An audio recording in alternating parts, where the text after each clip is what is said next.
Chapter 2. The Origin and Development of the Taoism of Laozi. The reference to Lao Jun here specifically refers to the Supreme Old Lord, an important deity in Taoist beliefs. He is believed to have emerged from the chaos, undergoing 4 births. During the reigns of the Shang dynasty and Zhou dynasty, he chose to manifest in human form, dwelling in the body of Princess Miaoan. It was not until he reached the age of 81 that he was born in the village of Kurenli in the district of Ku County, in the state of Chu. He was born from his mother's left side, and while standing under a plum tree, he pointed at it and exclaimed, "This is my surname." When he was born, his hair was white and his complexion was pale. He had prominent veins on his forehead, akin to the sun and the moon. He had long ears and small eyes, a straight nose, and strong leg bones that resembled pillars. His ears had 3 holes, and his beard and hair were thick. He had a broad forehead, sparse teeth, and a square mouth. His feet stood on the earthly branches while holding the heavenly stems in his hands. His surname was Li, his given name was and his courtesy name was Boyan. He was also known as Laozi or Lao Dan. King Wen of Zhou appointed him as the keeper of records. During the reigns of King Wu and King Cheng, Lao Jun was appointed as the keeper of records. He continued to hold this position during the reign of King Cheng, while also traveling to countries like Western India, Tianzhu. In the era of King Kong, he returned to the Zhou dynasty and was later invited to go on a mission to the western regions for cultural exchange. In the 33rd year of King Zhou's reign, Lao Jun set off from Xiangu Pass in a green bull carriage. The commanding officer guarding the pass, Ling Yin, learned of this and eagerly pursued the path to truth. Yin Shi, courtesy name Gongwen, was born in Tianshui. His mother dreamt of a red tattoo appearing on her body while she was pregnant with him. His father was overjoyed.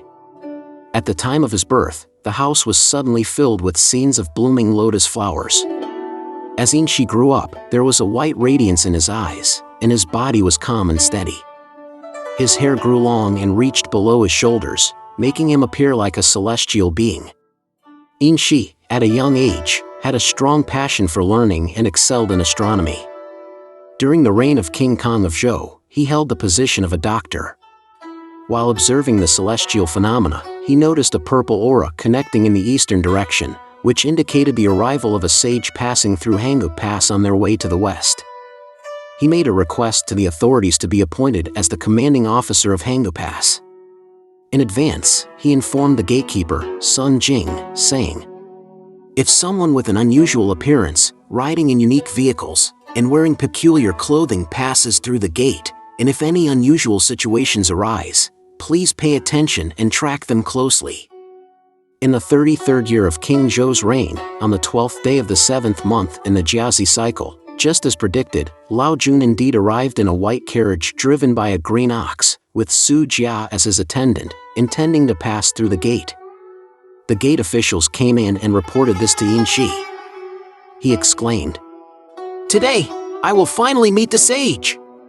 He immediately put on court attire and went out to greet Lao Jun, prostrating himself on the ground and kowtowing. He invited Lao Jun, saying, "I hope you can stay and bless us with your divine presence." Lao Jun humbly replied, "I am a humble and destitute old man, living in the eastern region. Today, I am only passing through to the western region to collect salary. Why do you want to entertain me and ask me to stay? Please excuse me." Yin Shi respectfully bowed again and said, "Great sage, you are not an ordinary wood collector. I have long heard of the sage's upcoming journey to the west, and I have always held deep admiration for you. I hope you can take some rest and stay a while, for the sake of your devoted admirers." Lao Jun replied, "On the road of Jianguan, I have heard about an ancient sage, a virtuous person who practices non-action and exists eternally. That is why I am embodying the Tao.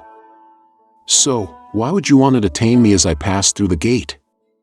Yin Shi responded, "Today, I have the honor of meeting the great sage, whose divine appearance surpasses mortal beings. You are the supreme being from heaven, how can the border officials not show reverence?" I humbly request that you do not forsake me and show me some mercy. Lao Jun asked. How did you come to know about this? Inshi replied. Last October, the Tianxing star passed through the constellation of On. Starting from this month's new moon and the thawing winds, the true energy from the east gradually extended westward. This is a sign of the imminent arrival of a great sage, which is why I knew that a sage would definitely pass through the gate. Lao Jun smiled happily and said, Great! Now that you have recognized me, I have also recognized you. With your divine vision and supernatural abilities, you should be able to attain enlightenment and become immortal. Inshi once again expressed his gratitude, saying, May I ask for your surname and name, great sage? Can you please enlighten me? Lao Jun replied, My surname and name are both Miao Miao. I have gone through countless tribulations to come to this place, and it is difficult to explain everything in detail. Now, my surname is Li, and my name is Boyan. Inshi then arranged seats in the official residence, offering hospitality to Lao Jun and treating him as a nobleman, showing the respect of a disciple. Lao Jun stayed at the gate with Inshi for more than 100 days, imparting all the methods of cultivating the Tao to him. Shi Jia, when he was young, made an agreement with Lao Jun, hoping to receive a sum of 7.3 million coins when he reached the Hangu Pass. Upon hearing Lao Jun's words, Shi Jia needed money urgently and fervently requested it from Lao Jun. Lao Jun told him, When I go to acquire wealth from afar, I will reward you with gold. Shi Jia agreed to the agreement. When Shi Jia arrived at the Hangu Pass, Lao Jun was feeding a green ox in the wilderness. Lao Jun wanted to test Shi Jia, so he transformed into a beautiful woman using auspicious grass and approached the herd of cattle, attempting to playfully interact with Shi Jia. Shi Jia was deceived and tempted to stay, thus breaking their previous agreement. Therefore, Shi Jia went to find the official of the checkpoint and filed a lawsuit against Lao Jun, demanding his wages. Lao Jun told Shi Jia, You have been following me for over 200 years. You should have died long ago, but I gave you the supreme profound life talisman, allowing you to live until today. Why do you not remember all of this and instead sue me? As he finished speaking, the talisman flew out of Shi Jia's mouth and manifested into fresh, new seal script. Shi Jia immediately turned into a pile of white bones. Inshi knelt down and apologized to Su Jia, begging for forgiveness for his wrongdoing and hoping for a chance at rebirth. Lao Jun once again used the supreme profound life talisman and threw it at Shi Jia, instantly restoring his life. Inshi fulfilled Shi Jia's request by repaying him with money and politely escorted him away. One day, Lao Jun said to Inshi, I have told you before, Gu Xianxing is none other than myself, who once took on the disguise of Zhu Qian. Am I now about to return? No, I will continue to wander in the mortal realm. Inshi knelt down and pleaded to follow Lao Jun. Lao Jun replied, I wander on the surface of heaven and earth, wandering amidst the infinite dimensions, encompassing all directions without limit. How could you easily attain the opportunity to follow me? Inshi said, Even if it means jumping into a cauldron of fire, entering the underworld or ascending to heaven, and sacrificing my life, I am willing to accompany you, great immortal. Lao Jun said, You face many difficulties, and our Taoist practices must be in sync. Although you have accepted the Taoist teachings, your cultivation is still shallow, and you have not yet achieved divine communication. How can you transform and act alongside me? You should concentrate on cultivating this path, and with time, you will naturally become a practitioner of the Tao, journeying between various realms. Afterward, Lao Jun passed on the teachings of the 5 principles of morality to Inshi and specified that after 1,000 days, he could find Lao Jun at the Qingyang in Inshu. After Lao Jun finished speaking, his body gradually ascended into the sky and sat on a cloud. His face emitted a bright light in 5 different colors, while his body radiated a golden glow that seemed to penetrate the 10 directions of the world, flickering with a reddish candlelight. the inn was filled with colorful clouds, which gradually disappeared after some time. Yinshi's eyes couldn't bear to see the departure into the sky, and he wept with reluctance. On that day, rivers flooded, mountains shook, and colorful lights shot up into the sky, with the stars of the supreme profound constellation scattered in all directions. Yinshi, inspired by the teachings of Lao Jun on governance and self-cultivation, discarded the words of extravagance and greed. He organized and compiled them into a scripture consisting of 36 chapters, titled the Shisheng Jing or Ascending West Scripture.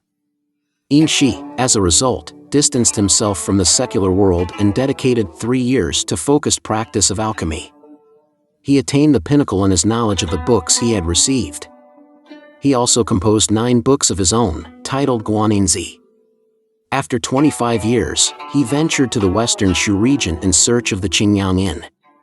Lao Jun ascended to the heavenly realm in the year of Jiayin, and in the year of Yi Mao, he once again projected a manifestation from the Tieguai Palace and was born into the prominent Li family in the Shu kingdom. Lao Jun had commanded the azure dragon to manifest as a sheep, with its fur resembling blue-green gold. This sheep would often stay by the side of newborn babies, listening attentively and enjoying playful interactions. On a sudden day, the sheep went missing, but a young child found it in the marketplace. After Yinshi arrived, he went around asking the residents, but no one knew about the existence of the Qingyang sheep.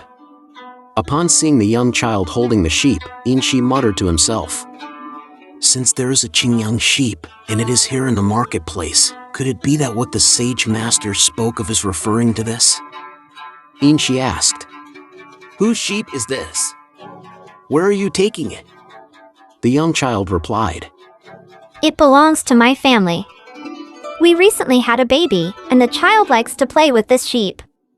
It went missing 2 days ago, and the baby has been crying incessantly.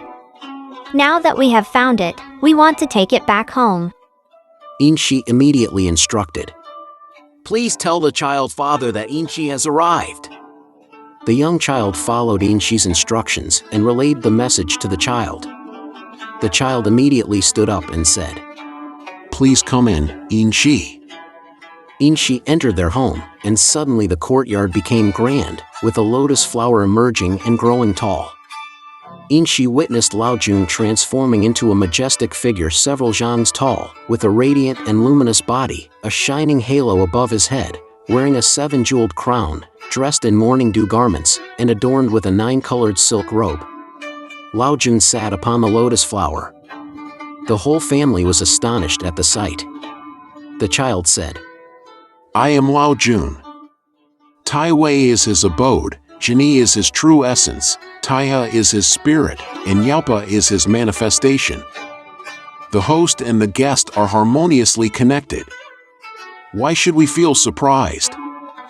Yinshi was filled with joy and spoke respectfully. "I never expected to see the heavenly emperor's countenance again today."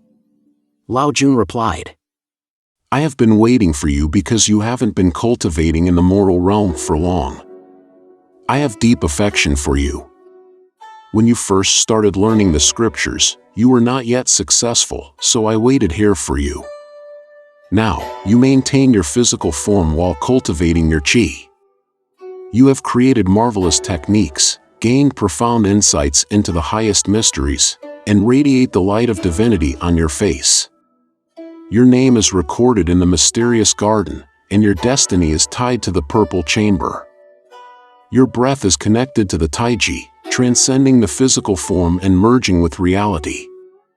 Realms, celestial emperors from all heavens, divine kings from the 10 directions, and other immortal beings from the fairy realms.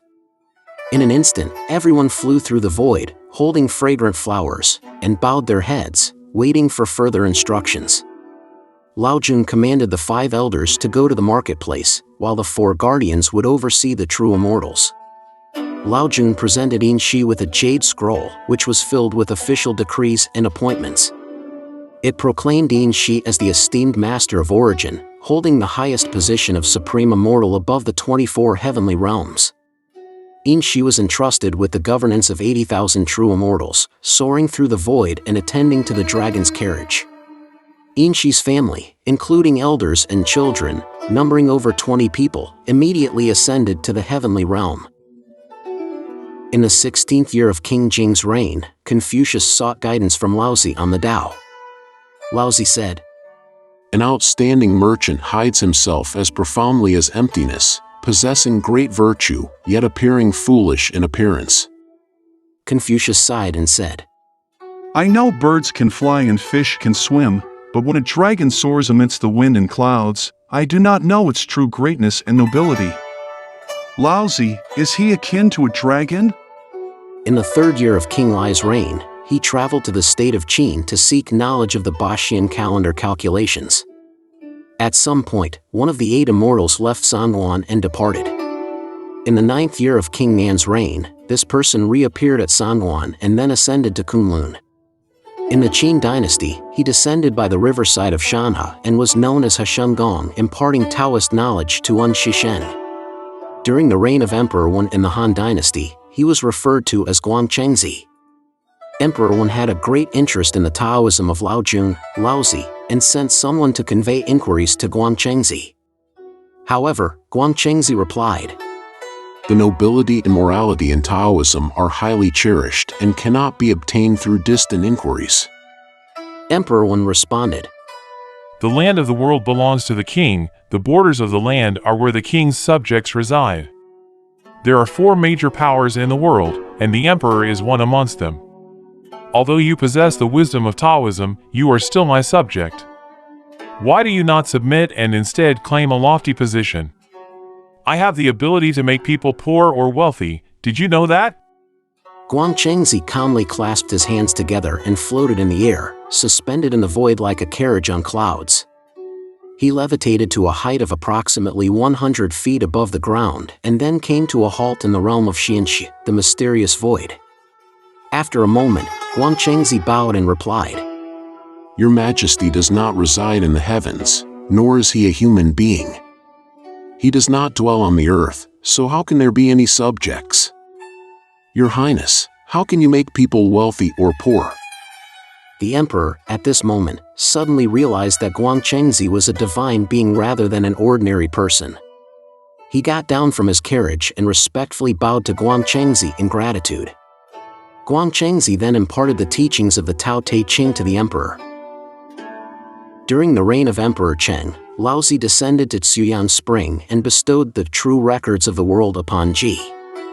In the time of Emperor Zhang, Laozi conferred 188 precepts to Ji. During Emperor Un's reign, Laozi descended once again and granted Lu Shi the new rules of crime and fortune. In the era of Emperor Shun, Laozi descended once more and bestowed the scriptures of the 3 caves upon the celestial master. In the reign of Emperor Huan, Laozi descended to Mount Tiantai and granted Wan Yinxian the great treasures of the upper clear heaven and other scriptures of the 8 caves. In the era of Emperor Ming, Laozi descended to Mount Song and granted the celestial master the new rituals and other scriptures. During the time of Tang Gaozu, Laozi descended to Mount Yanjiao and, impressed by his virtuous deeds, the Tang Emperor presented him with an official symbol.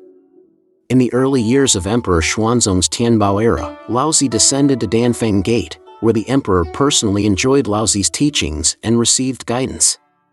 Additionally, a visitor named Tian Tongxiu arrived, transmitting the golden armor concealed in Hangu Pass. On his subsequent descent, Laozi bestowed the wonderful true talisman upon Wang Yuanjin. In the 2nd year of the Song dynasty's Xinha era, Laozi descended to Huaiyang Cave Heaven and granted Mr. Liang the protective scriptures of the heavenly guardian of utterances. Because he appears at all times, existed even before the cycles of creation, and persists throughout all future generations, his manifestations are unfathomable and endlessly changing. He guides and saves both gods and humans in a way that cannot be fully described. Historical records state that when Laozi ascended to the west, rays of light in 5 colors pierced through the purple star. Emperor Zhao commanded his astrologers to divine the meaning, and they declared, "There will be a sage departing towards the west. After 1,000 years, the teachings shall return to the north. This is a sign of Western transformation." From the year of Emperor Zhao's Jiayin to the Han dynasty's Yongping era, spanning several millennia, these remarkable events were recorded in the Annals of Wonders. In the second year of Emperor Gaozu's Wu De era in the Tang dynasty, a person in Puzhou witnessed Laozi's virtuous deeds on Mount Yangjiao and encountered an elderly man dressed in white. This witness referred to Laozi as "my ancestor, the Old Lord." As a result, Emperor Gaozu established a temple, and Emperor Gaozong posthumously honored Laozi as the Emperor of Primordial Mystery. Emperor Ming provided annotations for the true classic of Taoism. Mr. Wanqiu, who achieved immortality by taking the elixir of life, is the main character mentioned in this passage. By taking the elixir, he lived for over 1,000 years until the end of the Yin dynasty. He passed down this secret method to his disciple Jiang Ruochuan, who, after 100 years, appeared as a 10-year-old child. Pengzu, who was taught by Mr. Wanqiu, received 3 secret methods from him. These two, Lao Jun and Mr. Wanqiu, are the origins of Taoism, and they paved the way for the development of Taoist teachings.